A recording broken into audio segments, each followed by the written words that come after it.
আজকে কার জন্মদিন জানেন? যিনি আখির রসুল হাবিবুল্লাহ সাল্লাল্লাহু আলাইহি সাল্লাম, ওনার প্রথম ছেলে হযরত কাসিম আলাইহিস সালাম, ওনার জন্মদিন, ওনার আগমনের দিন। হ্যাঁ, আজকে 2 রমজান। এই রমজান মাসের 2 তারিখে হযরত কাসিম আলাইহিস সালাম তিনি দুনিয়ার জমিনে আসেন।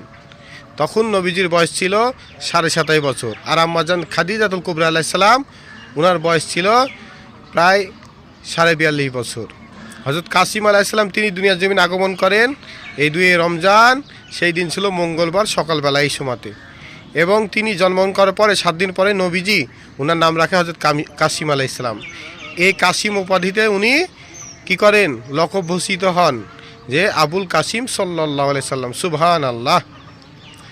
এটা কুনিয়ত নাম ওনার হয়েছে, এই আবুল কাসিম সাল্লাল্লাহু আলাইহি সাল্লাম। তো কাসিম আলাইহিস সালাম ওনার জন্মদিনে নবীজি কিন্তু খুব খুশি হয়েছিলেন। একটা সাধারণত মানুষের যদি প্রথম কোনো ছেলে হয় তাহলে কিন্তু সে ব্যক্তি খুব খুশি হয়। তাহলে নবীজি সাল্লাল্লাহু আলাইহি সাল্লাম ওনার যে ছেলে হলো কাসিম আলাইহিস সালাম প্রথম, তাহলে উনি কত খুশি হয়েছিলেন?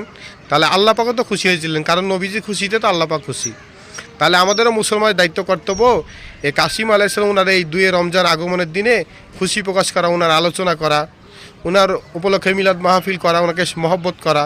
কেননা নবীজি বলেছেন হুব্বি আহলে বাইতিলি হুব্বি, যে তোমরা আমার মহৎ পেতে হলে আমার আহলে বাইত ওনাদের মহৎ করো। আর কাসিম আলাইহিস সালাম তিনিও কিন্তু আহলে বাইতেরই সদস্য, কেননা উনি নবীজির নিজের ছেলে।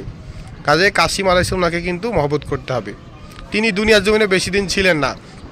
উনি মক্কা শরীফে জন্মগ্রহণ করেন এবং 22 মাস পরে রজব মাসের 2 তারিখে তিনি কিন্তু দুনিয়াতে বিদায় নেন। অর্থাৎ 1 বছর 10 মাস তিনি দুনিয়ার জমিনে ছিলেন। তো কাসিম আলাইহিস সালাম ওনাকে মহব্বত করা, ওনার সম্মান মর্যাদা বর্ণনা করা সকল মুসলমানের দায়িত্ব কর্তব্য। আমিন।